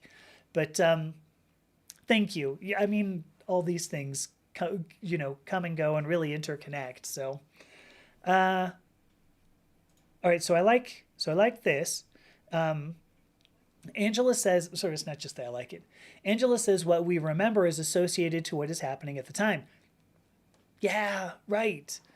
Like that perfume, like the ant's perfume, which, by the way, this person, I did not work with this person, but the person who was traumatized by a car accident, and then every time she saw her aunt, I shouldn't laugh about this, every time she saw her aunt, oh, hi, Caring Crow. Every time she saw her aunt, she would re-experience this trauma of going through, a car accident. She ended up using hypnosis to mitigate that, which is, why my hypnotist would have told me the story. But maybe you were going, well, yeah. So anyway, that's it's a fascinating thing. It's that chunking that I was mentioning. Usually, it's not even. It doesn't even have to be something identical. Like here's a weird thing, and this is me, has nothing to do with anything else. But I will hear sounds. It's usually sounds. I will hear a snippet of a song, and I don't even really have to know what the song is. I have done this so many times with songs that were really formative to me. There was a song by Derek and the Dominoes off the album Layla and Other Assorted Love Song. It's the second track on the first disc of that. Thank you, everybody. Called Bell Bottom Blues. There are parts of that song that really work their way into my subconscious. I'm not going to tell you exactly why they work their way into my subconscious so deeply. But let's say, there might have been a couple of, substances involved. In any event, I can hear part of that song and it will revivify memories of my undergraduate days that I'm just like, I cannot even believe that I remember that. Is that chunking? And it's a sound too. There's just like one little fill, like a solo fill in right at the beginning of that song, that if I hear it, I just go, all of those memories, a lot of memories. And there you go. Chunking, it's an amazing thing.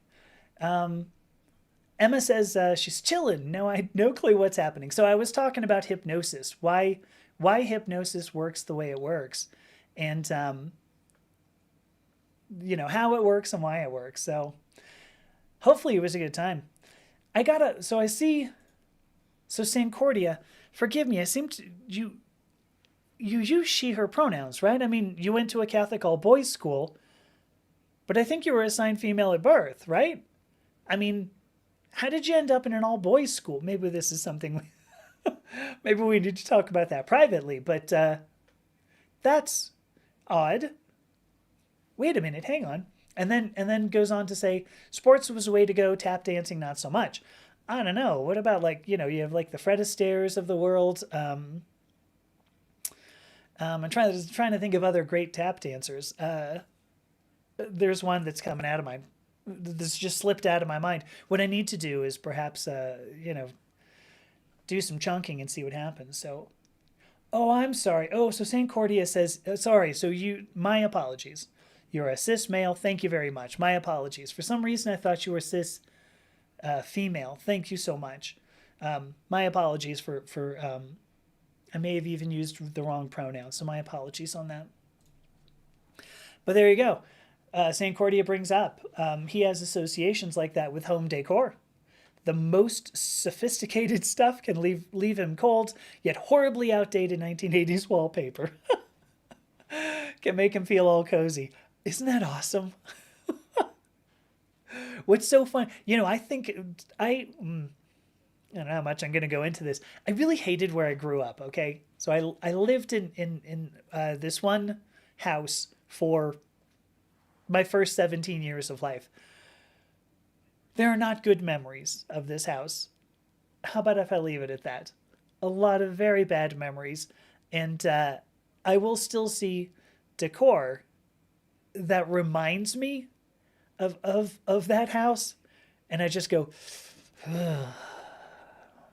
And I don't. The funny thing is I never know why. Sometimes I'll see something and I go, ugh, ugh. And I have to stop and think about it. I have to go, what just squeaked me like that? Why did I get so creeped out? And I have to kind of look around and go, well, what did I see? And go, oh, there is a couch with like sort of brocade flowers and stuff.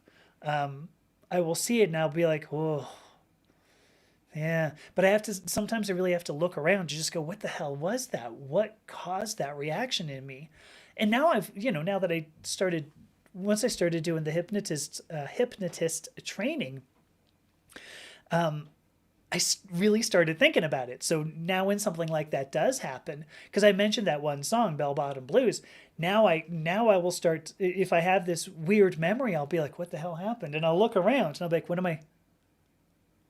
Song? Is it a song? I don't know. Do I see something that reminds me of the furniture? And but now I've started looking around. What is that? What could that possibly be? And so yeah, Ember brings up, yes, it's the 70s for her. There you go. Yeah, because it was the same with me, right? I was with the 19s. We lived there from I think my parents bought that house in like 1968, something 67, 67, 68, and I was not born then, but. I lived there from 1970 to 1987 and almost no good memories to that house.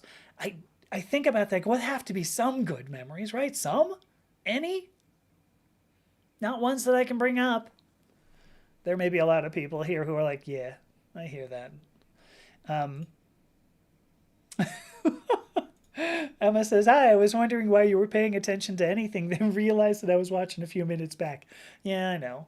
It's kind of funny. Some of these things, you can join at the very beginning. If you joined at the very beginning, you would have seen me going, hey, how come I'm looking at myself? And I have like this concerned look on my face going, what the hell? What's happening here? And then I switched it to the countdown. Whoops. Let me see. What do we got? Hi, Fox Yuri. Oh, hello. Thank you. Oh my gosh, sent me a gift. Thank you so much. Oh gosh. Oh geez. Here we go. This is amazing. Look at this. St. Cordia says he was an altar boy at Mass for a time. And he gets flashbacks today when I enter any church.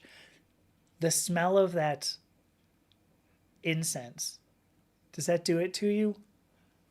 Because I have the smell of Catholic incense. I don't know what that incense is. Like I have no idea. But I smell that and I go. And it's funny, I've barely been to Catholic churches, but I smell that and I just go, that's me trying to be twitchy. I don't know if that's working, but I just go, oh God, yeah, ooh, that's awful. Yeah, here we go. So no traumatic memories, but not pleasant ones either. Yeah, strictness kind of would abound. That's sort of the Catholic Church there for you, huh? Look at this. Actually, it's always great when we get Angela's perspective. The 70s was when she started going out as her feminine self. It's pretty sweet. I mean, I won't kid you, in the 1970s, I was certainly expressing myself in a feminine way. I just had no idea because I was, single digits. So there you go. Oh, yeah. Okay. So here we go. Sancordia brings up, yeah, the incense, the stained glass windows. I don't know. It's that incense. I don't know what it is. Right. Emma says she's only been here for the 2000s. But here's the thing, Emma, what's nice is at some point you'll bring up the 70s. It's just going to be the 2070s. Angela and I will be way gone. Like, we won't be around, but you'll be like, I remember the 70s. Let's see, we had flying hover boards and all the things you saw in Back to the Future and Bill and Ted's Bogus Journey, all of those things, yeah. And what's funny is I just named two movies that Emma's probably like, what the hell are those? I never. So, oh, it's the same for, Amber, I've seen your videos. You look like you're in your 30s or something. I'm not, are you sure it was the 70s? I'm not really sure. Yeah, here we go. Oh my gosh, yeah. So Fox Fury brings up, they've blocked out most of the memories from high school to, so from high school to elementary school. Yeah, blocking it out. It's crazy. Because I'm really great at dissociation. I'm so good at dissociation. If I need to forget something, no problem. I can do it. So I hear that. I think I told everybody because I didn't do a Tuesday live stream 2 or 3 weeks ago because I went to California. I was hanging out with my sister. And when we were there, so when I was out there, she had just had surgery, so we just kind of had to sit there, right? And it was, so how you been, right? We're just talking and talking and talking, and the point is that she brought up things that I'm just like, wow, like I have no idea what you're talking about. I was like, these things really happened, and she's like, yeah. No, I know you might not remember these things because, there's a lot of things that are associated with them that you would not want to remember. And it's like, yeah. So Fox Fury, it sounds like you have the same gift of dissociation that I do.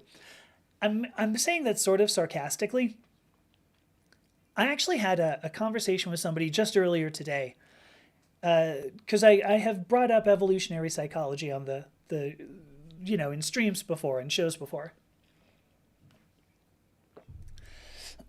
In evolutionaries, there are psychologists, evolutionary psychologists and psychiatrists who claim that there are characteristics, how about I say conditions, that we consider pathologies today.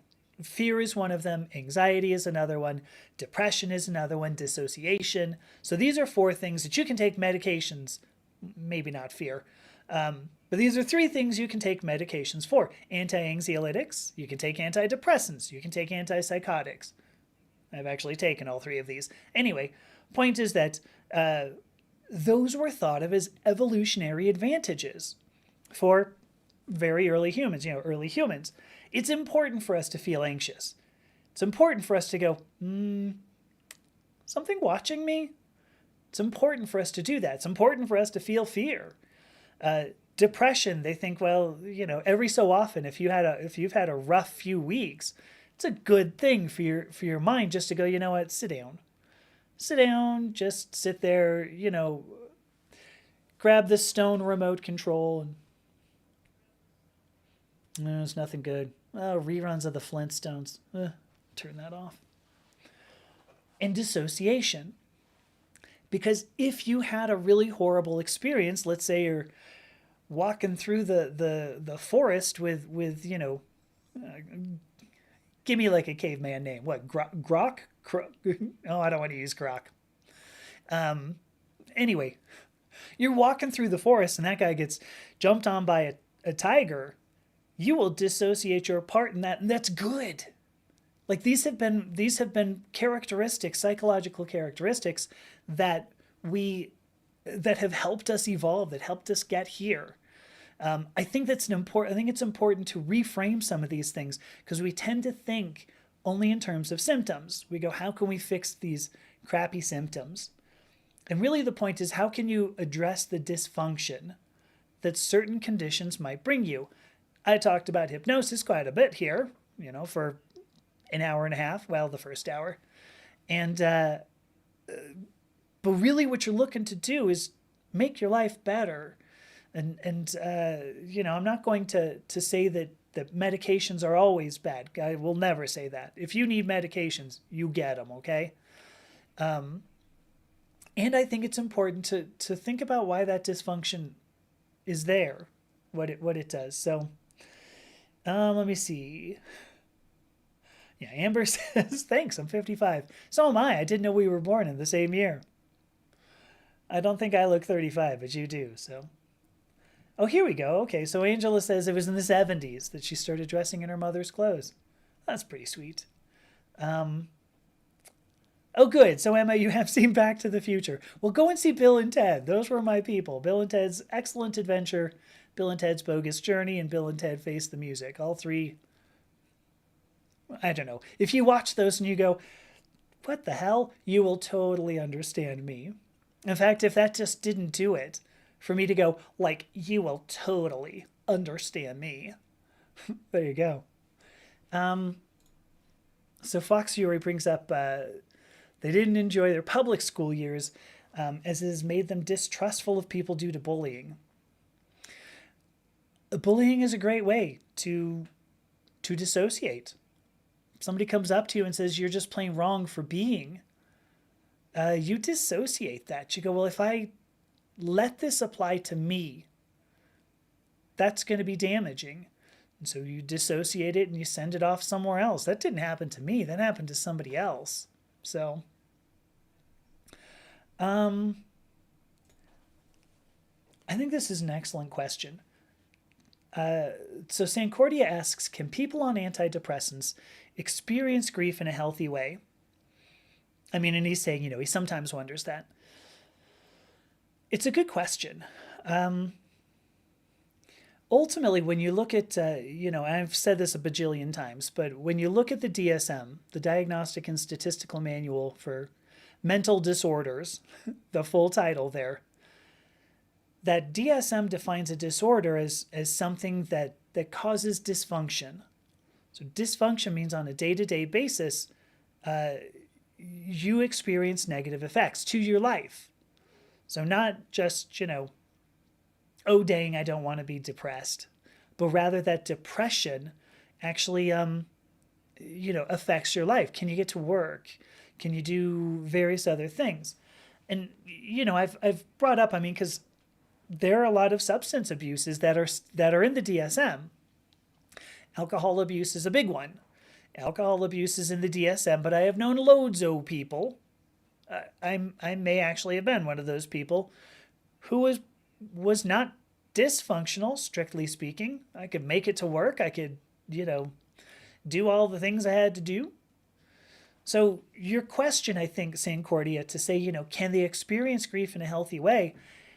I think it's making the distinction between the symptoms of depression and the dysfunction of depression. Because experiencing grief in a healthy way, those might be symptoms of depression. They may even go into dysfunction. But anyway, there you go. So the difference between the condition and a disorder, technically. There's an interesting tidbit. And I'm going to preface this by saying I've had several antidepressants. I've been on several antidepressants in my life. I'm not now, but I've had several antidepressants in my life. So I'm going to say this knowing that I've been on antidepressants, okay? Almost every year, and I looked this up at one point, and I forget the exact number. It had a 12 in it, which is, might be 1,200, it might be 12,000. But somewhere in the order of thousands of studies have been done on something as simple as Prozac. So one of the first tricyclic antidepressants. I think that's one of the first tricyclics, if I remember correctly. Anyway, Prozac goes back a long, long time. What are we talking about? 1980s, I think. So it goes way, way, way back. Here's the point. Every year since then, or there have been, a lot of reviews since then, 40 years. And like I said, I want to tell you, it's something like 1,200 or 12,000. I know there's a 12. But if I run with that, but at least 1,000 papers that have been done that find no correlation, none, question the correlation of Prozac use and the dysfunction of clinical depression. I'll say that again.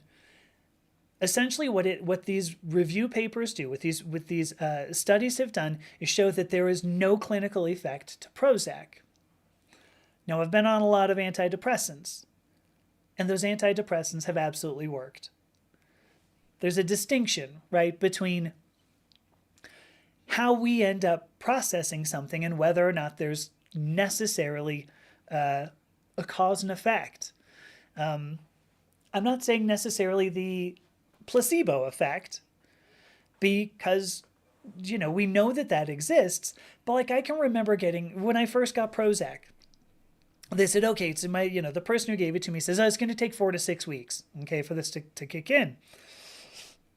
You're not going to feel better tomorrow. Well, guess what? I felt better tomorrow.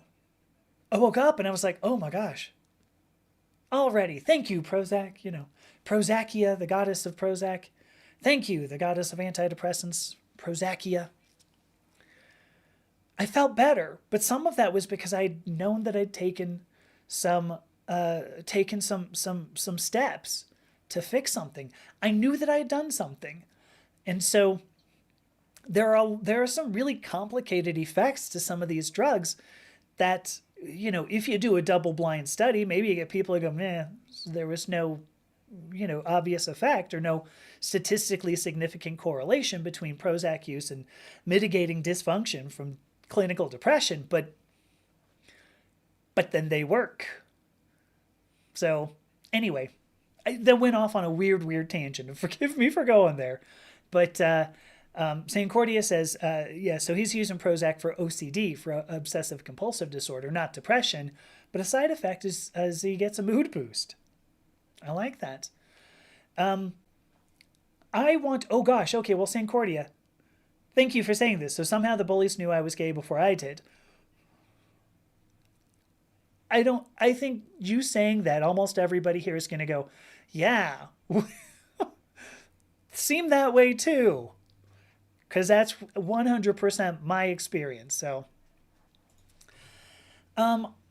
this is an interesting question. Fox Fury, thank you for bringing this up. How can ADHD run in families genetically?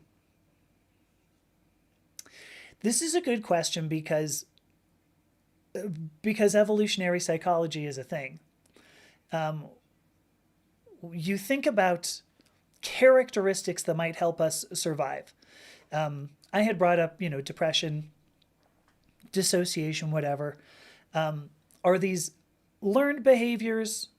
Are these necessarily neurochemical reactions or processes? We don't really know the answer to that. We don't know the answer. Where I'm gonna go with this is we have found that there are genetic. How do I put this? We have found that obese parents, parents who have obesity or suffer from obesity, tend to have children who are obese. Now, when we learn much of our behavior from our parents, I got to tell you, is that learned behavior or is it acquired behavior? Is it hereditary behavior? Is behavior heritable? There's a whole lot that goes into that, right? Because you can go, well, we know that we can see a traumatic event happen to a family and it affects like 4 generations later. They were nowhere near the trauma. And we go, well, maybe it's epigenetics, right? We actually encode our trauma in the expression and regulation of our genes. Is that true? Again, we don't have all the answers. I wish we did, because it would be so nice to know. But there is no doubt that we can see behavior that seems to be passed down from generation to generation. I often want to just say, well, I mean, this is learned behavior. Some of this is learned. Even depression. We have seen, I mean, I've read papers where they go, well, we found the depression gene. But what's kind of fascinating, and this is, I did a talk on the scientific method relatively recently, you can go, oh, well, we found 1,000 people with a depression gene, but if you find one person who has clinical depression but not the depression gene, like you've blown away that hypothesis. So we have found a correlation between some, genetic structures and, I don't know if structure is the word I want to use, but some genes and certain behaviors. And we always find people who express the behavior without having the genes. So it's always a fascinating question.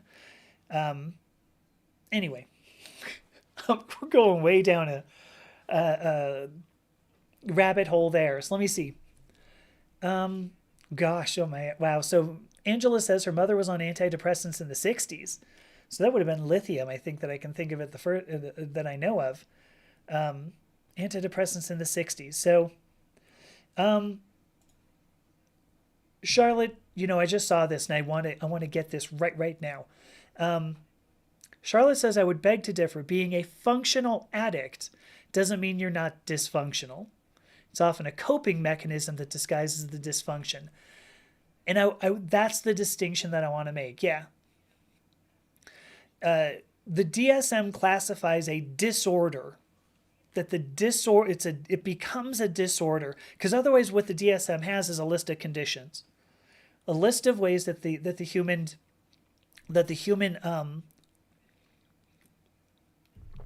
mind works. It's a list of conditions that humans have experienced, but those conditions are only disorders when they become dysfunctional. And so that's kind of the distinction I want to make. I mean, you can use something else to disguise what probably is a dysfunction,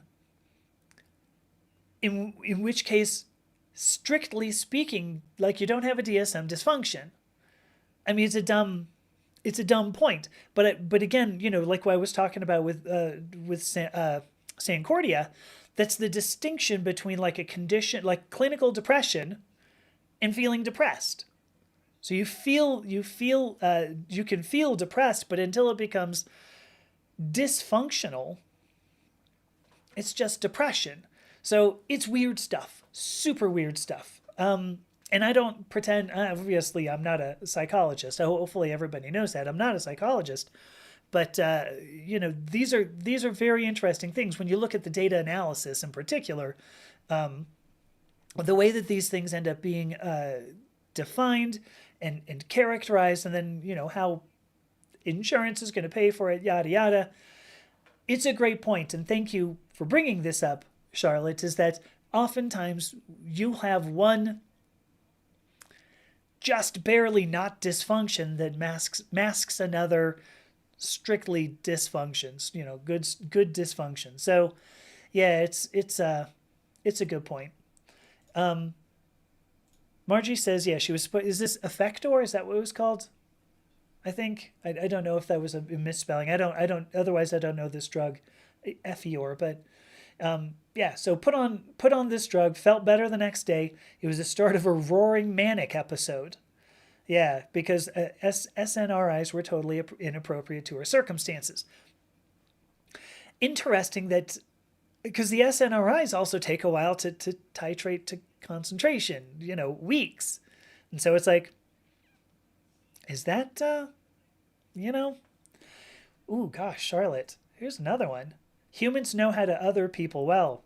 Yeah, this goes back to that same that comment Sancordia had, that people knew he was gay before he did. Yeah.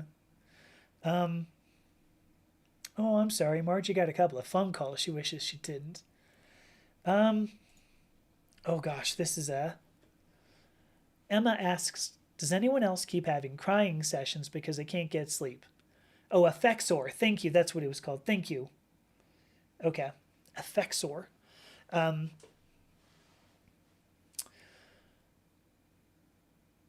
Here's the quick story. Yes, I've definitely had crying sessions because I can't get to sleep. I'm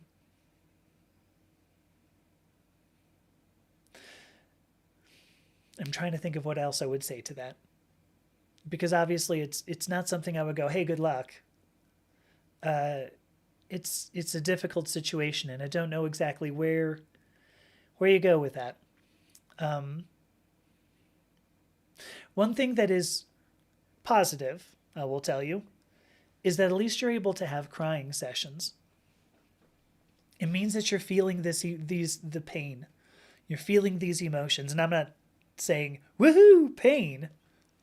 No, because pain sucks. Some of us here may be able to relate to one of the situations I faced, which was, growing up assigned male at birth. You have people who are like, well, suck it up, buttercup. You just, boys don't cry. There you go. There's even a Cure song about it. Just suck it up. And the thing is, when that's what you get told, you learn that pain, that feeling that pain, is wrong, and so you start suppressing emotions altogether. One of the biggest changes I experienced when I started gender transition, specifically when I started taking estrogen therapy, was the ability to feel some emotions. And once again, I'm gonna throw out here, because my psychologist asked me, she goes, guys, you're feeling this different in like 2 weeks. Is this a chemical thing? Do you think this is a chemical thing, or like a biochemical thing? Or do you think this is essentially a placebo effect? And I said, I don't know. And I actually wrote a few articles. I mean, this was early on, end of 2022. Well, yeah, end of 2022. Wrote a few articles about the possible effects of blood concentration of estradiol and mood, because we certainly know that if the changing hormones changes moods. Any person who's had a menstrual cycle will tell you it can be kind of difficult. Anyway, the point was just to say that I started feeling these emotions, and it scared the hell out of me, because I'd spent probably 40 years not feeling them, or more, 40 years or so. And it was really hard to learn how to understand emotions in my 50s. So where I'm going to say with any of this, I'm not saying I'm glad that you can't sleep. I'm not saying I'm glad that you're crying. I am going to say I'm glad that you still feel these emotions. And I hope that you can continue doing so. I hope they don't get beaten out of you or shamed out of you. I hope you can hold on to that. That got a little heavy. Sorry, everybody. Yeah, see, thank you, Charlotte. Brings up a good point. She loves the depth and breadth of her emotions now. Within her autism spectrum, it's really helped her deal with that too. Yeah, it's fascinating. Is it just biochemical? I don't think so. I think there's a large part that just now you've started to value yourself. This is what I think happened with me. I started taking estradiol, and it was like, oh my gosh, I'm actually caring for myself. Like, this is beautiful. I actually give a crap about myself. I'm doing this literally for the first time in my whole life. It was so hard to come to grips with that. That's tough. Like, that's really, really tough. Because I had no idea how to deal with emotions. I mean, I actually have several articles about how, where the hell's all this coming from? Where the hell is it going to go? I really didn't want to feel emotions. And I'm going to return to what Charlotte said. Now I love the depth and the breadth of the emotions I feel, because now I feel like I have an entire human experience.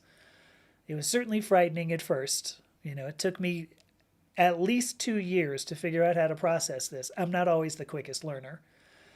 Took me probably 2 years to learn how to process some of these things, and I think that I finally started learning that. It was really only in 2025, I think, that I really started learning those. So anyway, I guess all I'm going to say is you know, being able to feel emotions now is one of the most amazing, one of the most amazing aspects of my life now. Transition. Not to say that I didn't cry before, but and the reason why I'm saying this, I would cry before because it was just, well, something's really wrong, whatever. But Margie says she finds that crying is a critical part of her coping efforts. Never did I have that. Oh, well, here we go. Sorry, actually. One of the worst periods of the time before, I like how you put that in capital letters, was being entirely unable to cry, though I wanted to, for 10 years. I would say that I would cry, but it did nothing for me. It was just sort of like this, like a rage sort of, like a impotent rage to, although this would have been in my 20s, and let's just say the word impotent was not exactly in my vocabulary. The point is that it was like this rage that just went nowhere. I'd cry and it was like, that didn't help. And I'd be mad. I'd punch a wall or something, like you do, because that's a pretty mature way to handle your emotions. I mean, a broken knuckle to this day that I did when I was in my 20s. And I never got it set. I'm so dopey. I was like, I don't want to go to the student health center because I was a graduate student at the time. I could have gotten it taken care of if I'd gone to the student health center and said, yeah, I punched a wall. Like it was a door. It's like, I punched a door. Can we splint this thing? I didn't go until like maybe 3 or 4 weeks later.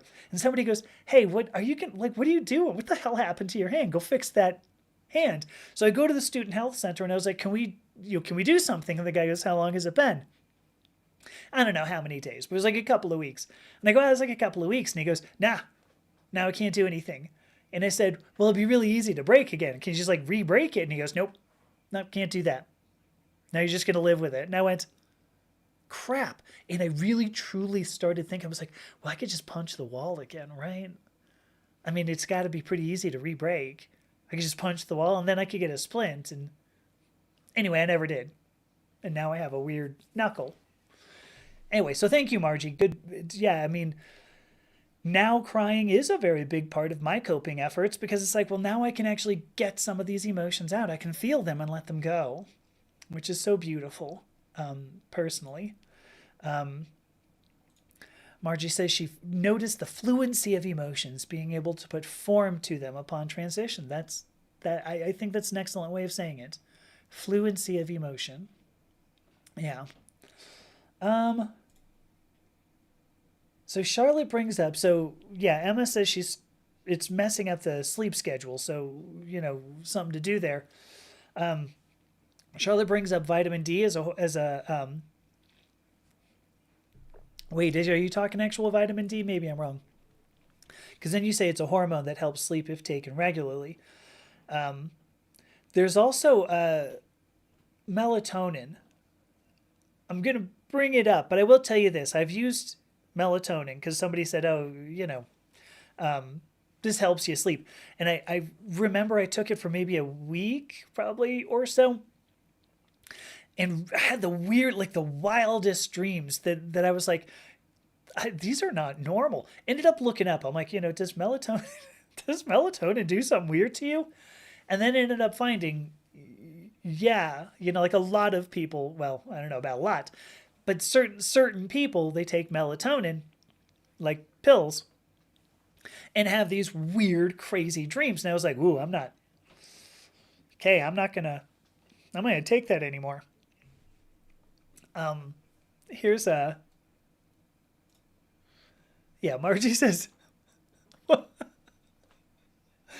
Margie says, she had a doctor offer to, quote, pop her a good one. And then reset it after she slightly broke her nose. I don't know if that,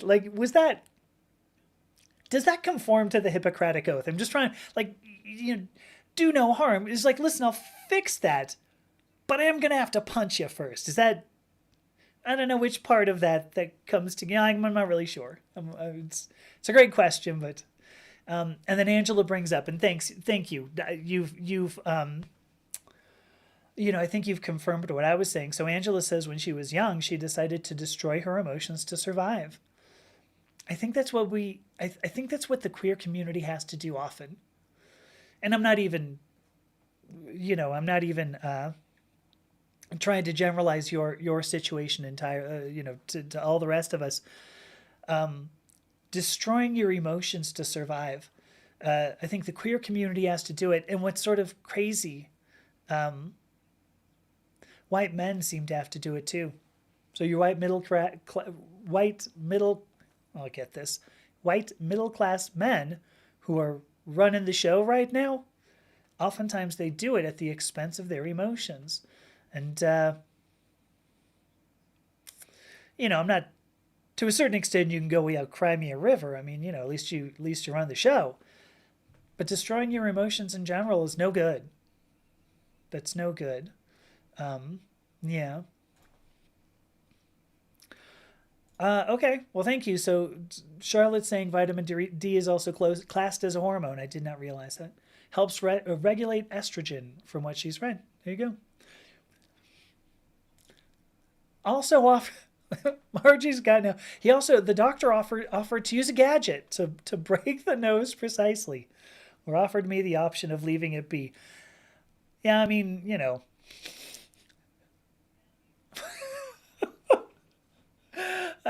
thanks, Doc. I don't know. Yeah, I was kind of hoping, I was kind of curious what would happen. Like if I said, can we re-break this? I was kind of going over that situation in my mind because I was like, what would a doctor do? Would they go and get a rubber mallet? How would he do this? I mean, I was really thinking about that. I'm like, what would they stick me out? How are they going to do this? I mean, obviously he didn't.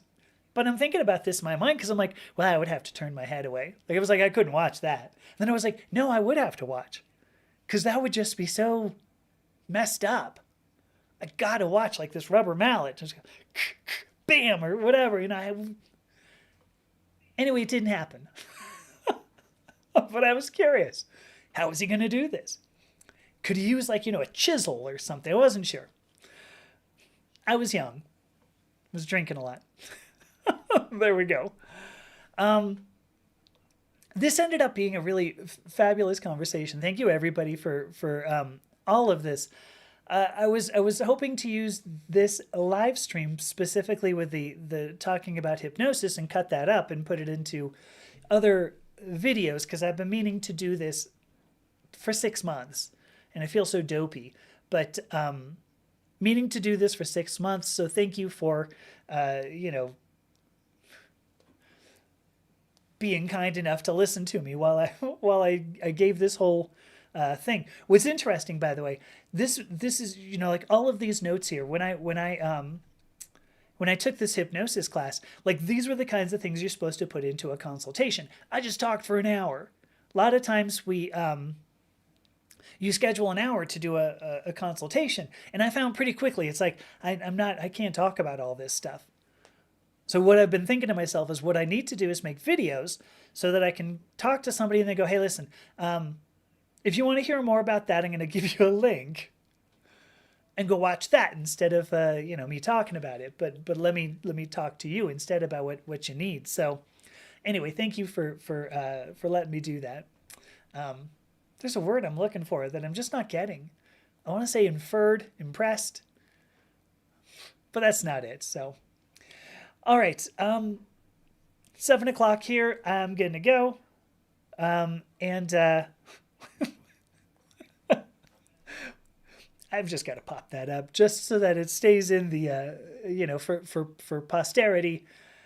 JD Vance is as emotionless as a colostomy bag. I think if somebody gets a colostomy bag, they might get a bit emotional about it.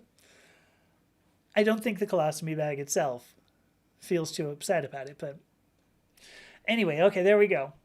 Thank you so much, everybody. At the very least, Charlotte, Victoria, Emma, Margie, Angela, all of the people who have come in and gone. If you're still here, thank you so much.